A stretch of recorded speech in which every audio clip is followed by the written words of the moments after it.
Olá, seja bem-vindo ao canal Empresa Flix.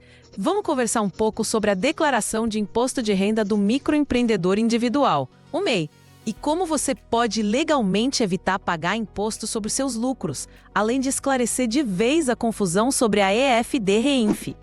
Neste guia completo, vamos desmistificar a relação entre o seu CNPJ MEI e o seu CPF, entender as obrigações anuais que ninguém pode escapar, como a DASNEI, CINEI. E o mais importante, vamos detalhar o cálculo exato para distribuir o lucro da sua empresa para você, pessoa física, de forma totalmente isenta e ainda aproveitar uma faixa de tributação zero para retirar ainda mais. Tudo dentro da lei. A informação mais impactante que você precisa saber agora é que, ao contrário do que muitos dizem, você não é obrigado a declarar como tributável tudo o que sobrar depois de aplicar o percentual de presunção.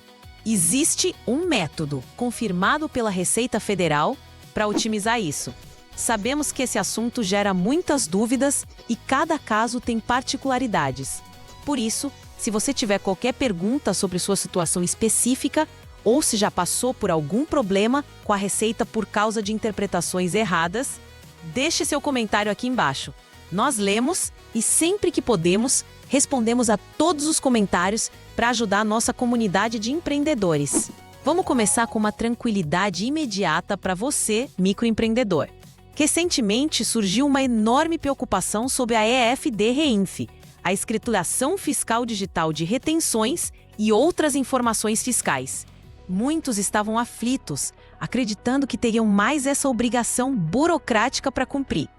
A boa notícia é que agora é um entendimento claro da Receita Federal. Nenhuma empresa, seja MEI ou de qualquer outro porte, está obrigada a transmitir a EFD-REINF pelo simples fato de ter distribuído lucros, independentemente do valor. A EFD-REINF está ligada a retenções de impostos na fonte, como INSS sobre serviços tomados de terceiros, ou imposto de renda retido na fonte, o que geralmente não é o caso da simples distribuição de lucro ao titular. Portanto, se a sua única operação que gerava dúvida era essa, pode respirar aliviado. Para entender o macete da declaração sem pagar imposto, primeiro precisamos entender quem é o MEI para a lei. E aqui existe uma dualidade crucial. No campo do direito empresarial, o microempreendedor individual é, essencialmente, uma pessoa física. Isso mesmo. Lembre-se que para constituir o seu MEI, você usou o seu próprio nome. O MEI é uma evolução da antiga firma individual. Com o novo Código Civil, a Lei Ordinária 10.406 de 2002, passamos a ter a figura do empresário individual, e o MEI é um tipo específico de empresário individual. O que isso significa na prática? Significa que, para o direito empresarial, não há separação patrimonial. O patrimônio do João CPF e o patrimônio do João CNPJ MEI são legalmente a mesma coisa. Se o João se casa com a Maria e depois eles se divorciam, o patrimônio do MEI entra na partilha de bens do casal, porque é patrimônio do João. Se o MEI contrair uma dívida que não conseguir pagar, os bens pessoais do João, como seu carro ou sua casa, podem ser usados para quitar essa dívida. Isso é o que chamamos de princípio da confusão patrimonial. Por outro lado, no campo da legislação tributária, para a Receita Federal, o MEI é equiparado a uma pessoa jurídica. É por isso que ele recebe um CNPJ. E por ter esse CNPJ, ele tem obrigações de pessoa jurídica. A principal delas é a DASME-CIMEI, a Declaração Anual do Simples Nacional do Microempreendedor Individual. Essa declaração é obrigatória, não tem conversa. Mesmo que você não tenha tido nenhum faturamento, nenhum movimento durante o ano, você precisa entregar a DASME-CIMEI. Encerrado o ano calendário, por exemplo, 2024, logo no início de 2025, você deve preparar e transmitir essa declaração. Nela, você informa a receita bruta total do ano. Se você só vende mercadorias, informa o total da receita bruta de venda de mercadorias. Se você só presta serviços, informa o total da receita bruta de serviço. Se você faz os dois, o que é muito comum, Já que o MEI pode ter até 15 atividades secundárias, você deve discriminar o valor de cada atividade. Além disso, se você teve um funcionário contratado e o MEI só pode ter um, recebendo o piso da categoria ou um salário mínimo, você também precisa informar isso na DASME. A data limite para entrega este ano, 2025, é até o dia 30 de maio, já que dia 31 cai em um sábado. Se você perder esse prazo, pagará uma multa. Aqui entra um ponto fundamental de organização que muitos MEIs ignoram e que é a causa de 90% dos problemas com a fiscalização: a separação das contas. Embora a lei permita a confusão patrimonial, para a Receita Federal, você precisa saber o que é receita da atividade empresarial e o que é dinheiro seu pessoal. O ideal é ter duas contas bancárias separadas. Uma conta de pessoa jurídica para o MEI, onde você recebe de clientes e paga as despesas da empresa, como DAS mensal, fornecedores ou o aluguel do espaço. E outra conta de pessoa física, para onde você transfere o seu lucro e paga suas contas pessoais. A Receita Federal não quer saber se o dinheiro caiu na conta PJ ou na conta PF. Se você recebeu um Pix de um cliente na sua conta pessoal, esse valor é receita bruta da atividade do MEI e tem que ser computado na DASME. O problema é que, na sua conta pessoal, você também recebe Pix da sua sogra, do seu cunhado ou uma transferência de um amigo. Imagine ter que explicar para um fiscal, daqui a 3 anos, que aquele Pix de R$ 500 não foi o serviço prestado, e sim um presente de aniversário. Ter contas separadas evita essa confusão e já prepara você para crescer. Quando o seu MEI estourar o limite e virar uma microempresa, essa organização será obrigatória. Agora que entendemos as obrigações do CNPJ, vamos falar das obrigações do CPF, ou seja, do titular, do dono do MEI. O fato de você ter um MEI não obriga nem desobriga você, pessoa física, a entregar a declaração de imposto de renda da pessoa física, o IRPF. Você só estará obrigado a declarar o IRPF se você se enquadrar em uma das regras de obrigatoriedade. Quais são essas regras? Existem várias, mas as mais comuns são ter recebido rendimentos tributáveis acima do limite de isenção, que para a declaração de 2025 é de R$ 30.639,90, ou, e aqui onde o MEI costuma se enquadrar, ter recebido rendimentos isentos, não tributáveis ou tributados exclusivamente na fonte, cuja soma foi superior a R$ 200 mil no ano. Ou, ainda, ter posse ou propriedade em 31 de dezembro de 2024 de bens e direitos de valor total superior a R$ 800 mil.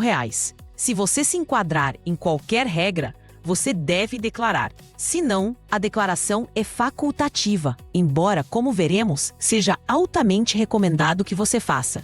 Tudo bem? Então você vai preparar a sua declaração de IRPF, que também tem o prazo de entrega até 30 de maio de 2025. E agora vem a parte mais importante. Como eu, dono do MEI, recebo o dinheiro da minha empresa? Quando você investe capital em uma empresa, você espera um retorno. Esse retorno pode vir de duas formas. Pro labore, que é como um salário que o sócio administrador recebe pelo trabalho e que é tributável, ou distribuição de lucro, que no Brasil, via de regra, é isenta de imposto de renda. A grande questão é que a decisão de distribuir lucro ou não, ou de pagar pro labore ou não, não é da lei tributária. É uma decisão do dono da empresa, baseada no Código Civil e no direito empresarial. Empresas podem passar anos sem distribuir lucro, reinvestindo tudo para crescer. Isso é uma decisão de gestão. Por que estou explicando isso? Porque durante anos e de forma inacreditável, até órgãos como o Conselho Federal de Contabilidade e o SEBRAE ensinaram de forma equivocada que o MEI deveria pegar sua receita bruta total, subtrair o percentual de lucro presumido e o restante seria obrigatoriamente rendimento tributável. Isso é um absurdo e a lei tributária nunca disse isso. Recentemente, em uma live da própria Receita Federal, no dia 8 de maio de 2024, esse entendimento que alguns professores defendiam há anos foi finalmente confirmado. Essa interpretação estava errada. Vamos à regra correta, baseada na legislação. O Código Civil, lá no artigo 970, diz que o empresário individual de baixa receita, que é o caso do MEI, está dispensado de ter uma escrituração contábil. Ou seja, você não é obrigado a contratar um contador para fazer balanços e demonstrativos complexos, pois a lei entende que você não teria condições de arcar com esse custo.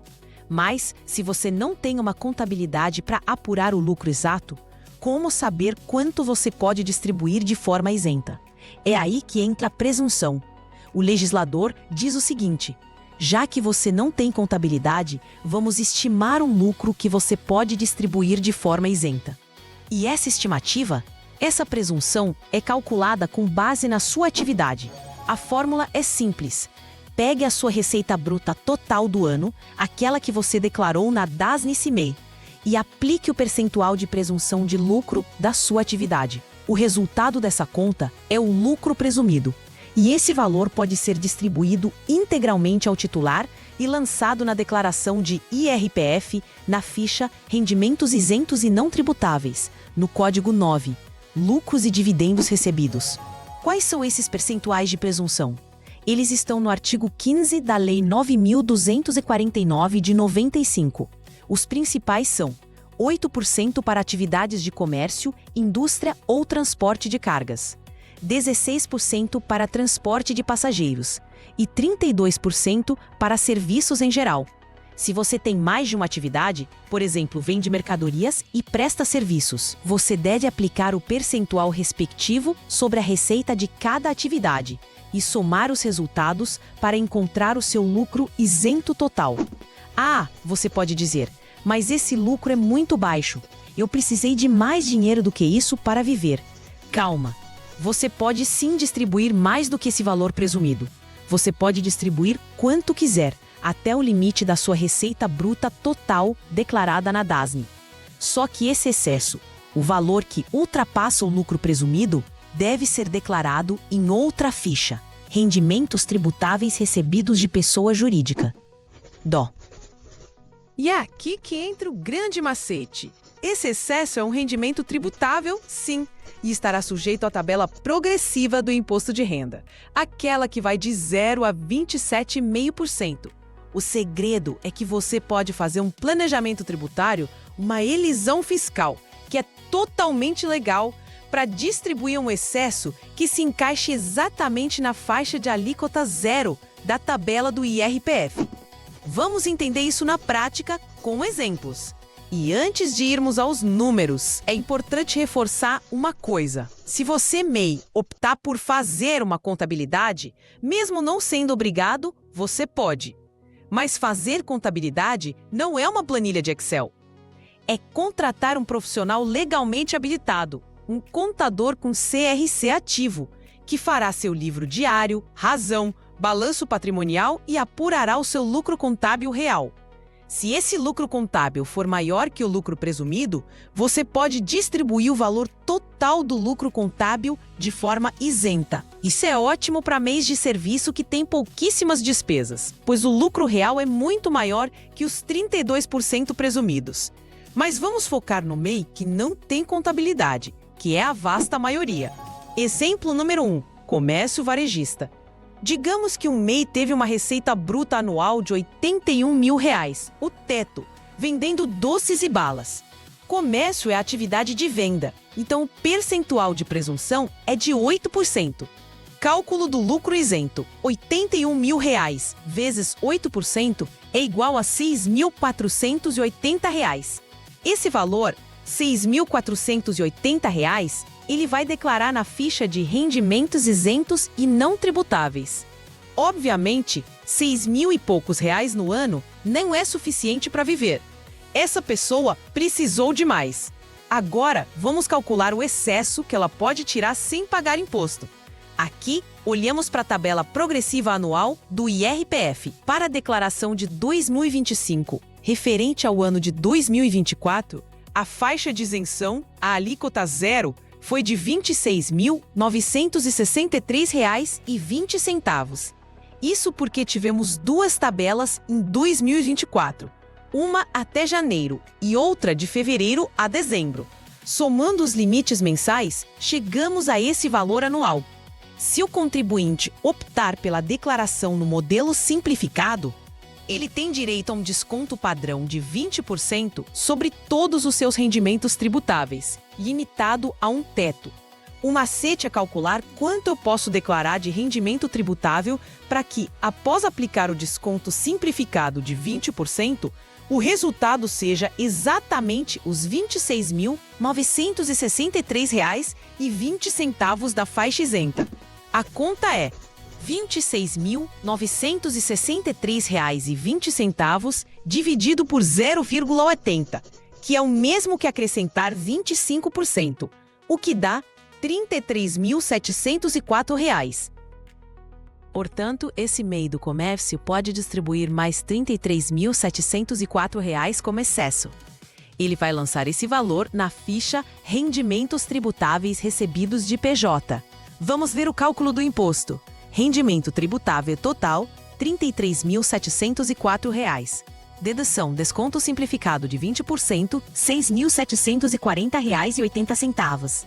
Base de cálculo, 33.704 menos 6.740,80, que é igual a exatamente R$ 26.963,20. Alíquota sobre essa base de cálculo, 0. Imposto de renda devido, 0. No total, esse MEI distribuiu R$ 6.480, isento, mais R$ 33.704, tributável, mais na alíquota zero, somando R$ 40.184 no ano. Tudo isso sem pagar um centavo de imposto de renda. E a diferença que sobrou dos 81 mil, os outros 40 mil e poucos reais? Fica subentendido que isso foi a renda consumida pela própria empresa MEI. Custo da mercadoria, aluguel, luz, água, internet, DAS. Como não há contabilidade, não é preciso declarar isso em lugar nenhum. Vamos ao exemplo número 2. Motorista de aplicativo ou independente. Receita bruta anual de R$ 81 mil. Motorista é transporte de passageiros, então o percentual de presunção é de 16%. Cálculo do lucro isento.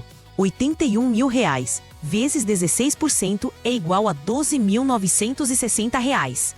Ele lança isso na ficha de rendimentos isentos. É pouco. Ele quer distribuir mais sem pagar imposto. O cálculo do excesso é exatamente o mesmo do exemplo anterior, pois a tabela do IRPF é a mesma para todos. Ele pode distribuir mais R$ 33.704 como rendimento tributável, e usando o desconto simplificado, o imposto devido será zero. No total, o motorista distribuiu R$ 12.960, isento, mais R$ 33.704, tributável na faixa zero, somando R$ 46.664 no ano, sem pagar imposto. Agora, imagine que esse motorista comprou um carro de R$ 60 mil em 2024. Ele terá que declarar esse carro na ficha de bens e direitos. Isso é uma aplicação de recurso de 60 mil. Só que no nosso cálculo, ele só teve R$ 46.664 de origem de recurso. O lucro isento mais o tributável. Está faltando origem. A conta não fecha. A Receita Federal vai pegar isso na malha fina. Qual a solução? Ele precisa oferecer a tributação. Ele terá que declarar um excesso tributável maior, que cubra essa diferença. Ele vai pagar imposto sobre o que passar dos R$ 33.704, mas pelo menos justificará a compra do seu carro. Exemplo número 3. O MEI caminhoneiro. Essa é uma categoria especial, com um teto de faturamento maior de R$ 251.600 por ano. A atividade é transporte de cargas. Portanto, o percentual de presunção é de 8%. Cálculo do lucro isento. R$ 251.600 vezes 8% é igual a R$ R$ 128. Ele lança isso na ficha de rendimentos isentos. É pouco. Quanto ele pode distribuir de excesso sem pagar imposto? Exatamente o mesmo valor dos outros, R$ 33.704. Lança na ficha de rendimentos tributáveis. Usa o desconto simplificado e o imposto é zero. No total, o caminhoneiro distribuiu R$ 20.128, isento, mais R$ 33.704 tributável na faixa zero, somando R$ 53.832, sem pagar imposto. Se ele comprou um caminhão novo de R$ 100 mil, ele terá que declarar um excesso tributável bem maior e pagar o imposto correspondente para justificar essa origem de recurso. Exemplo final e muito importante. Número 4. O MEI que também tem outra fonte de renda, como um salário CLT. Digamos que seja uma cantora independente, que fatura R$ 81 mil no ano. Serviço de cantora é demais serviços, com presunção de 32%. Cálculo do lucro isento. R$ 81 mil vezes 32% é igual a R$ 25.920. Ela lança isso na ficha de rendimentos isentos. Porém, essa cantora também tem um emprego formal e recebe o salário de, digamos, R$ 30 mil no ano. E esse salário já é um rendimento tributável recebido de PJ. Quando ela for fazer o cálculo do imposto, o salário dela, R$ 30 mil, já vai ocupar quase toda a faixa de isenção de R$ 26.963,20 no modelo completo, ou quase todo o limite de R$ 33.704 no simplificado. Nesse caso, se ela distribuir qualquer excesso de lucro do MEI, esse valor vai somar aos 30 mil do salário dela e vai cair direto nas faixas de tributação de 7,5%, 15% ou mais. Para essa pessoa, o macete do excesso tributável não funciona. Ela deve se limitar a distribuir apenas o lucro presumido isento, os R$ 25.920, e não distribuir nada como excesso tributável, para não pagar mais imposto. Você percebe como o planejamento é fundamental? E por que recomendamos que você, mesmo não obrigado, entregue a declaração de IPRF? Porque a declaração de imposto de renda é o comprovante de renda mais fidedigno que existe. Quando você for pedir um financiamento de carro ou de casa, ou aumentar seu limite no cartão de crédito, o banco vai pedir seu comprovante de renda. Apresentar a declaração, mesmo que com imposto zero, mostrando uma origem de 40 ou 50 mil reais, é muito melhor do que não ter nada. Se você precisa comprovar uma renda maior, vale a pena até aumentar o excesso tributável, pagar um pouquinho de imposto, digamos R$ 300, e ter um comprovante de renda que justifique seus gastos. Uma última dica: se você não tem contabilidade, você deve distribuir o lucro dentro do ano calendário. Você não pode acumular o lucro presumido de um ano para distribuir no futuro, pois não há registro contábil desse lucro guardado. Se não distribuir, você perde a oportunidade de usar aquele valor como origem isenta. Para finalizar, o fundamento legal de tudo isso é claro. A Lei 9.249 de 95 isentou a distribuição de lucro. A Lei Complementar 123 de 2006 estendeu isso ao Simples Nacional. E a resolução do Comitê Gestor do Simples Nacional, a CGSN, número 140 de 2018, no seu artigo 145, é que traz essa regra específica para o MEI. Ela diz que se aplicam ao MEI as mesmas regras das empresas do Simples Nacional, permitindo a distribuição do lucro presumido, calculado sobre a receita bruta, aplicando o percentual do artigo 15 da Lei 9249 ou do lucro contábil, se for maior. E o MEI não subtrai o IRPJ desse cálculo, simplesmente porque o MEI não paga IRPJ no seu DAS mensal. O DAS do MEI é um valor fixo de INSS mais ICMS ou ISS. Espero que este guia completo tenha esclarecido como você pode otimizar sua declaração e usar a lei a seu favor. Agradecemos por sua audiência. Continue navegando em nosso canal Empresa Flix para encontrar mais vídeos e informações úteis para o sucesso do seu empreendimento.